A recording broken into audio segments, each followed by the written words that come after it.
వైజాగ్ మీద కార్పొరేట్ సంస్థల కన్ను పెరుగుతుంది. ఇప్పటికైనా సరే ప్రజలు అప్రమత్తం కావాలి. నేను చెప్పట్లే, retired IPS officer AB Venkateswara Rao గారు ప్రజల్ని హెచ్చరిస్తున్నాడు. మీరంతా కూడా స్ట్రాంగ్గా నిలబడాలా, ఇలా అయితే విశాఖపట్నం మొత్తాన్ని కూడా అమ్మేస్తారు అని చెప్పేసి కూడా చెప్తున్నాడు.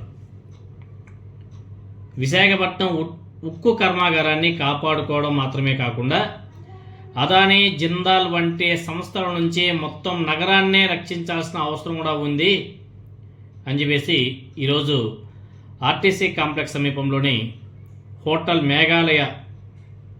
మేఘాలయలో తెలుగు శక్తి నిర్వహించినటువంటి మేధో మదనం సమావేశంలో ఏబీ వెంకటేశ్వరరావు గారు ఈ వ్యాఖ్యలు చేశాడు.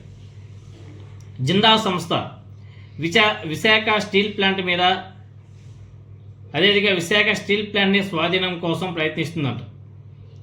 అదే సమయంలో అదానీ గ్రూప్ నగరంలోని కీలక భూములపై కన్నేసింది. చివరకు విశాఖ పోర్ట్ పైన ఆసక్తి కూడా పెరుగుతుంది అదానీకి అని చెప్పేసి కొన్ని కీలకమైన వ్యాఖ్యలు చేశారు. ఇటువంటి పరిస్థితుల్లో ప్రజలు కేవలం సోషల్ మీడియాలోనే కాకుండా బయటకు వచ్చి తమ హక్కుల కోసం పోరాడాలి అని చెప్పేసి ఆయన పిలుపునిచ్చాడు. ఉత్తరాంధ్రలో సాగునీరు, రైతుల సమస్యపై తాను స్వయంగా అధ్యయనం చేస్తూ ప్రజల్లో కలుస్తున్నాను. రాష్ట్రంలో జరుగుతున్నటువంటి దోపిడీ నుంచి ఉత్తరాంధ్రాన్ని కూడా రక్షించుకోవాల్సిన అవసరం ఉంది.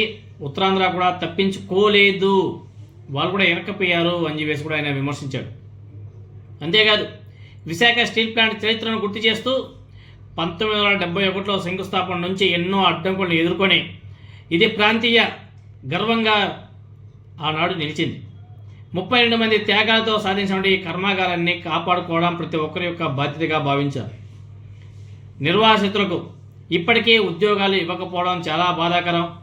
ఇటీవల 600 మంది కాంట్రాక్టర్ కార్మికులను తొలగించడం అన్యాయం. ఉత్తరాంధ్ర అభివృద్ధికి కేవలం 10,000 కోట్లు కేటాయిస్తే పెండింగ్లో ఉన్నటువంటి ప్రాజెక్టులన్నీ కూడా పూర్తి చేయొచ్చు. దశాబ్దాలుగా సాగుతున్నటువంటి జంజావతి వంటి ప్రాజెక్టులు ఇప్పటికీ పూర్తి కాకపోవడం ప్రభుత్వ వైఫల్యాలకు నిదర్శనం అని చెప్పేసి ఆయన మాట్లాడడం జరిగింది. అంతేకాదు, భూముల కేటాయింపుల మీద ఆయన కొన్ని తీవ్ర విమర్శలు కూడా చేశారు. ఎకరం భూమిని 99 పైసలకే కేటాయిస్తున్నారు. ఇది తెరచాటు జరుగుతున్నటువంటి పెద్ద భాగవతం. ప్రజల ఆస్తుల్ని కొంతమందికి మాత్రమే అప్పగించడం సరైన పద్ధతి కాదు. లూలు మాల్ వంటి ప్రాజెక్టులో కూడా ఇదే విధానం కొనసాగుతుంది. ఇది మంచి పద్ధతి కాదు ఈ కూటమి ప్రభుత్వానికి అని చెప్పేసి హెచ్చరిక కూడా ఇచ్చారు. డేటా సెంటర్ ప్రాజెక్టుల పేరుతో భారీ రాయితీలు ఇస్తున్నప్పటికీ ఉద్యోగాలు మాత్రం తక్కువగా వస్తున్నాయి. రోజుకు విశాఖ నగరం వినియోగించే విద్యుత్లో సమానంగా ఈ ప్రాజెక్టులు కరెంట్ను కూడా వినియోగిస్తున్నాయని చెప్పేసి కూడా వ్యాఖ్యానించారు. మరోవైపు ప్రతి ఏడాది 15% ప్రాపర్టీ ట్యాక్స్ పెంపు మధ్యతరగతి ప్రజల మీద భారంగా మారుతుందని చెప్పేసి ఆయన ఆవేదన వ్యక్తం చేశారు.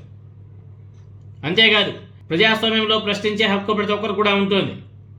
కార్మిక నాయకుల మీద కేసులు పెట్టడం ప్రజాస్వామికం కాదు. ఉత్తరాంధ్ర సమస్యల పరిష్కారానికి మేధావులు, ప్రజలు కలిసి పోరాడవలసిన అవసరం కూడా ఉంది అని చెప్పేసి ఆ సమావేశంలో చాలామంది మేధావులంతా కూడా అభిప్రాయపడడం జరిగింది.